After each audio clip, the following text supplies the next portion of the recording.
Healthy recipe ulit ang i-share ko sa inyo ngayon. Hello konnichiwa, gagawa tayo ng mga side dish. Ang una kong ginawa, hiniwa ko lang ang cucumber bite size. Nilagyan ko ng asin, nilib ko ng 10 minutes hanggang sa lumabas ang tubig. Tapos ang carrot ay para sa ating vinegar dish.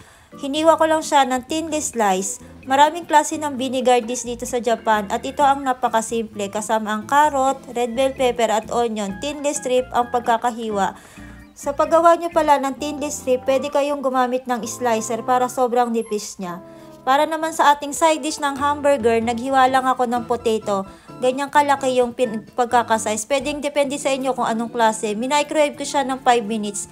Karaniwang side dish ng hamburger ay potato. Etong mushroom, ang tawag dito ay kinoko at saka shimeji. Tinanggal ko lang yung pinaka lower part. Gagamitin natin sa hamburger na sauce. Ito namang ating sibuyas, hinuli ko siyang hiwa para hindi mangamoy ang ating vinegar dish. Naghiwa lang ako ng kalahati na mince para sa ating hamburger. Tapos minicrowave ko siya ng 3 minutes. Pwede nyo rin stir fry. Tapos yung kalahati, ginawa ko din thinly strip para sa ating vinegar dish. Hinugasan ko ding maigi ang mga mushroom. Napaka-importanting hugasan nyo ang inyong mga gulay. Hinugasan ko din ang cucumber. Tapos drinain ko yung mga tubig niya. Etong sibuyas ay hinugasan ko maigi para matanggal ang kanyang bitter taste. Tapos sinama ko siya sa ating vinegar na dish. Ito pala ang ating healthy recipe ngayon. Maraming side dish. Etong cucumber salad ay nilagyan ko lang ng kimchi. Korean inspired side dish siya. Pero ito ang pinakamadali kasi hindi na kayo gagawa ng taste. Combine mo lang ang kimchi. Malasa na. Ang kimchi ay isa sa pang-diet na recipe. Ilagay nyo lang siya sa may takip na lalagyan at ilagay nyo sa ref. At yung vinegar side dish natin, nilagyan ko ng salt, vinegar, olive oil, sugar, at saka nilagyan ko din siya ng raisin sa huli para magsama naman yung medyo matamis siya, hindi lang puro asim.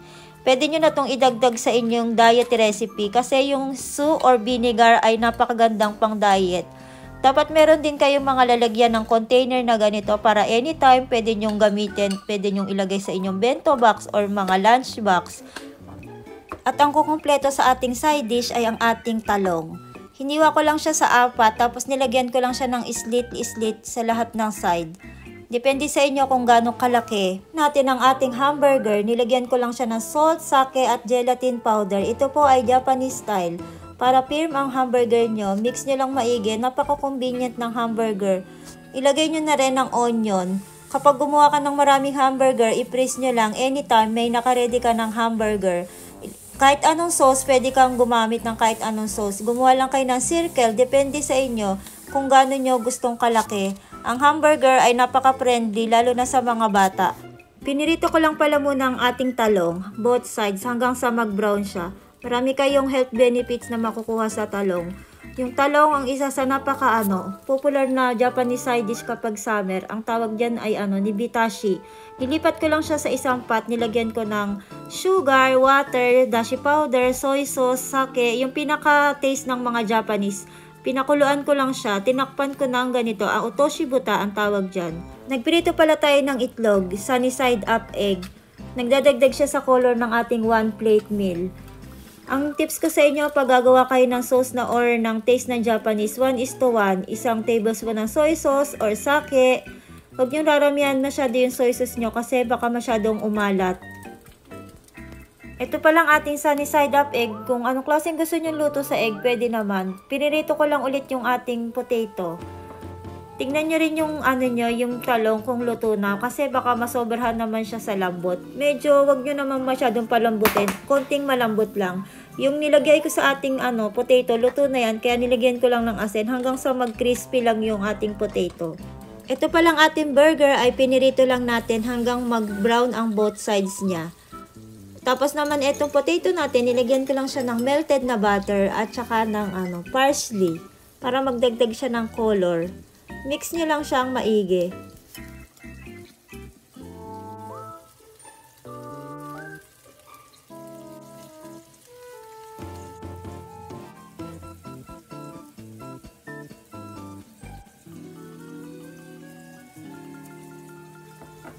Nilagyan ko lang ng konting tubig ang ating hamburger tapos in-steam ko siya hanggang sa madry yung tubig. Nilagyan ko lang pala ng ating ginger at saka ng green scallion ng ating talong. Tapos, sinet aside ko yung ating burger. Gumawa din tayo ng sauce. Naglagay lang ako ng butter. In-stir fry ko lang ang ating mushroom hanggang sa maluto siya. Nilagyan ko pala ng gulay ang ating sauce. Mushroom ang nilagay kong gulay. Yung mushroom ay isa sa hindi nawawala sa diet recipe ng mga Japanese. Nilagyan ko siya ng white wine, tsaka tubig. Red wine sana dapat pero hindi available ang red wine kaya white wine lang. Ito pala ay hayashi sauce. Ang tawag dyan ay demi-glace sauce. Kung bibili ka ng demi-glace sauce na nakalata sa Japan, napakamahal niya. Kaya kung gagawa kayo ng hayashi sauce lang, pares lang naman yung lasa pero hindi siya kasing mahal. Nilagyan ko ng oyster sauce at saka ng ketchup at saka ng honey. Pwede naman sugar. Ganyan dapat yung consistency na gagawin nyo. Hindi masyadong malapot. Parang medyo tubig-tubig lang yung may pinaka-sauce niya. Tapos ilagay nyo na lahat ng hamburger. I-toast nyo lang hanggang sa mag-cover ang pinaka-sauce. O, diba, napakadali lang ng ating mga niluto. Hindi naman siya masyadong complicated. Kayang-kaya mong gawin yan. Gawa ka na lang din ng sarili mong version. Natapos na tayo ng pagluluto natin. Ganito pala dito sa Japan kasi nagluluto sila ng maraming side dish. Tapos nilalagay nilang nila sa rep. Umaabot yung mga side dish nila ng mga 3 to 5 days. Ginagamit nila yun sa mga bento box nila. At yung mga Japanese, hindi sila umaasa sa puro rice lang. Kaya napaka-healthy ng mga Japanese kasi marami silang mga side dish. Yung rice nila, ginagawa pa nilang healthy. Hindi kasi ako pa ng mga frozen food dito sa Japan, mga reito shokuhin ang tawag nila. Yung parang mga instant. Kasi mga Japanese, busy nga sila, wala silang mga time. Pero kung ako, minsan hindi ako busy, gumagawa talaga ako ng mga side dish ko. Kaya minsan kapag madalian ako, nire-ready ko siya sa gabi. Tapos, para kinabukasan, luto na lang ako ng luto. Sa umpisa, parang napakahirap niyang lutuin. Pero kapag mag-umpisa ka sa paisa-isang side dish, tapos kapag lipas ng mga taon, kapag pinagsama-sama mo siya, marami ka nang maluluto. Kailangan ko pang magluto ng mga marami pang healthy na Japanese food. Or kahit hindi Japanese food, basta healthy, pinag-aaralan ko siya.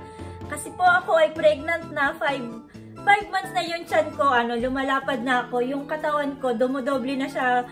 Na ako ngayon, dumagdag na ako ng 4 kilos. At saka, nagpapasalamat po ako sa mga nanonood ng mga video ko. Sana meron kayong natututunan. Kung gusto nyo pang sumeksi or maging healthy, mag-visit lang kayo sa iba ko pang mga video. Matane, maraming salamat po. Bye! God bless you all!